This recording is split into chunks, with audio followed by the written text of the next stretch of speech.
Alhamdulillah, alhamdulillahilladzi an'ama alaina bi ni'matil iman wal Islam. Asyhadu an la ilaha illallah wa asyhadu anna Muhammadar Rasulullah. Allahumma shalli ala sayyidina Muhammad wa ala ali sayyidina Muhammad. Amma ba'du. Sahabat Cordova yang soleh dan solehah, bagaimana kabarnya hari ini? Alhamdulillah. Kalimat hamdalah adalah kalimat yang harus kita ucapkan ketika kita ditanya oleh kabar siapapun. Karena kalimat hamdalah adalah kalimat yang menunjukkan artinya bahwa kita bersyukur kepada Allah Subhanahu wa taala. Sahabat Cordova yang soleh dan solehah, bulan suci Ramadan adalah bulan yang sangat dinanti dan dirindukan oleh umat muslim di seluruh penjuru dunia. Bahkan negara kita tercinta yakni Indonesia Raya senantiasa selalu merindukan yang namanya bulan suci Ramadan. Bulan suci Ramadan di mana bulan yang Allah limpahkan keberkahan yang sangat banyak yang tidak bisa kita hitung satu persatu. Bulan suci Ramadan keberkahannya bisa terjadi sebelum dan sampai akhir di bulan suci Ramadan. Luar biasa bukan? Subhanallah, Masya Allah, Alhamdulillah, Allahu Akbar.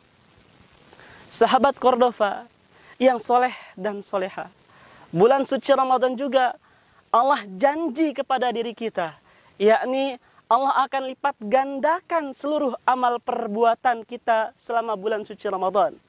Baik kita melaksanakan ibadah puasa di bulan suci Ramadan, baik kita melaksanakan ibadah salat tarawih, membaca Al-Quran, bersedekah, dan lain sebagainya.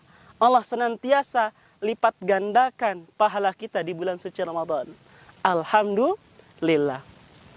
Sahabat Cordova yang soleh dan solehah, dikisahkan dalam suatu riwayat Abu Hurairah radhiyallahu anhu meriwayatkan dalam sebuah hadis yang mana sahabat melihat Rasulullah SAW menaiki atas tangga mimbar.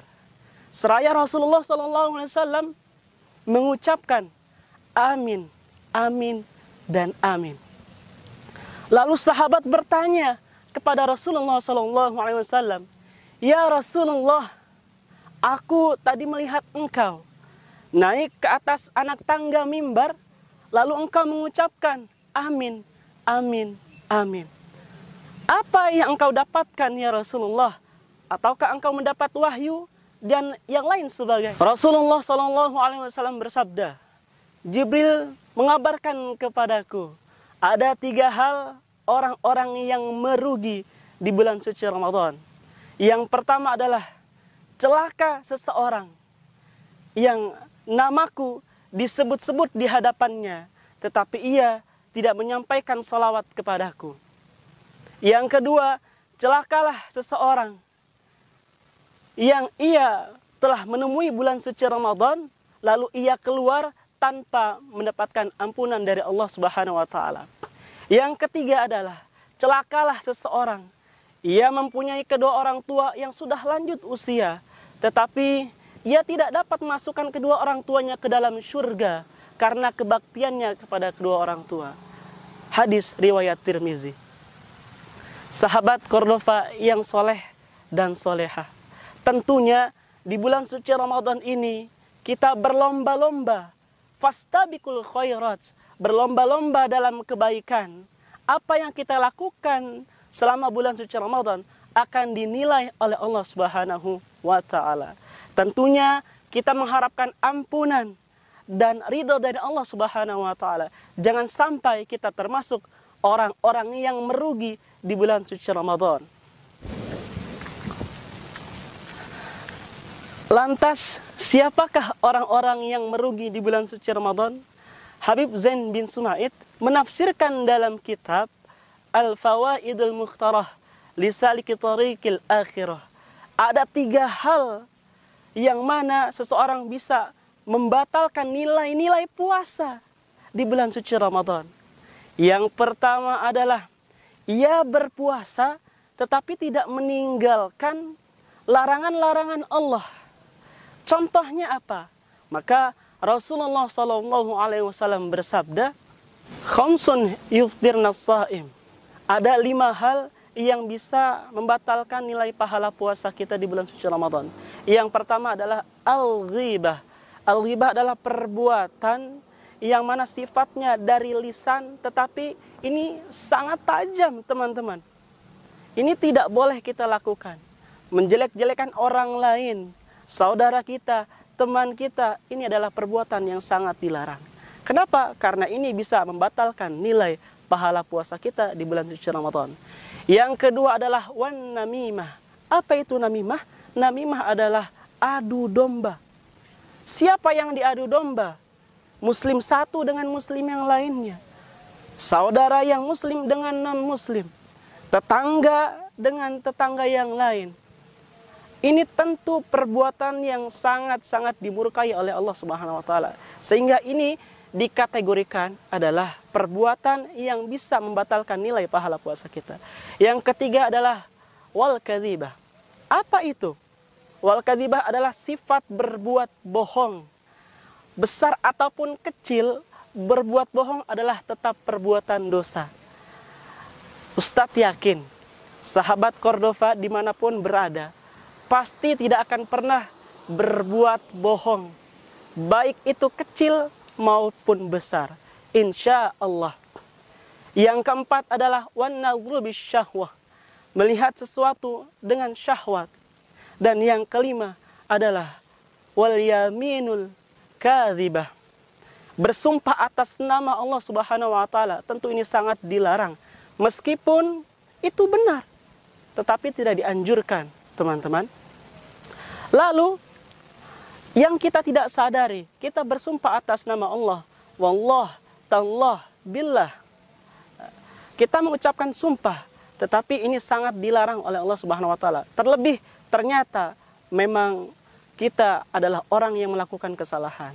Na'udzubillah tsumma na'udzubillah, sehingga nilai puasa kita bisa batal dan tidak ada sedikit pun ampunan dari Allah Subhanahu wa taala.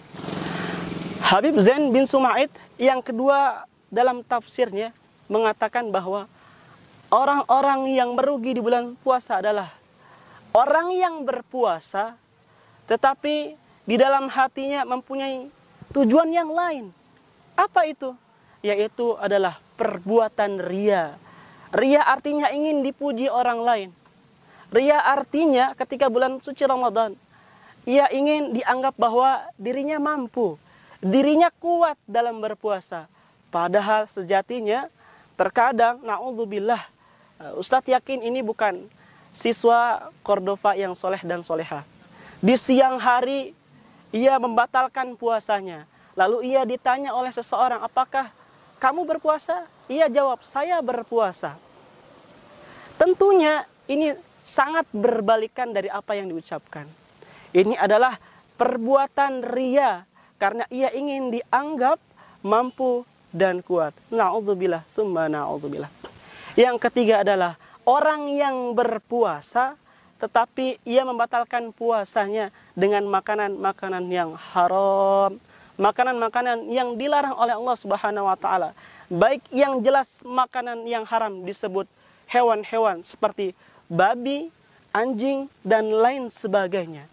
Ataupun cara mendapatkannya dari sesuatu yang haram, mencuri, merampok, dan yang lain sebagainya. Tentunya dari makanan yang haram ini bisa menimbulkan rasa malas kita untuk beribadah kepada Allah Subhanahu wa taala. Tentunya di bulan suci Ramadan ini. Kesimpulannya, sahabat Cordova yang soleh dan soleh, bahwa kita selaku orang yang beriman kepada Allah dan Rasul-Nya, yang mana di bulan suci Ramadan ini tidak mau menjadi orang yang merugi. Tetapi kita berbicara kepada Allah Subhanahu wa taala dalam hati yang ikhlas, dalam perbuatan yang ikhlas.